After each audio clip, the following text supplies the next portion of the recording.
how to add boarding pass to Apple Wallet. Alright, so let's begin with the video. There are two main methods for adding a flight ticket or boarding pass. First, if you open the Apple Wallet app and click on the plus sign, you'll notice that from the options listed, you won't be able to directly add a flight ticket or boarding pass.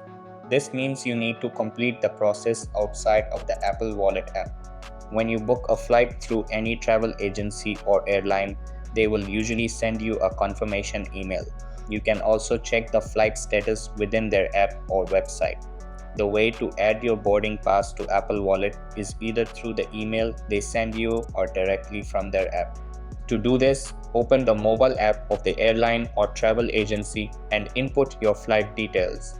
After checking in, you'll be able to view your boarding pass or flight status. Somewhere on that screen, often on the flight details or check-in page, you should find an option to add to Apple Wallet or something similar.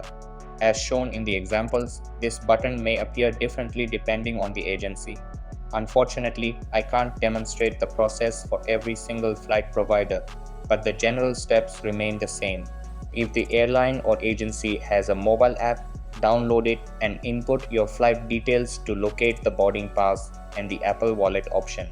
Alternatively, check your email for the confirmation message sent after booking your flight. Often, the boarding pass includes an Apple Wallet compatible link or button. Once you select the Apple Wallet option, you'll be redirected to the app where you can add your boarding pass or flight ticket instantly. So that's basically how you can add boarding pass to Apple Wallet. So that's all for this video. Consider subscribing if you find it helpful, and I'll catch you in the next one. Thanks.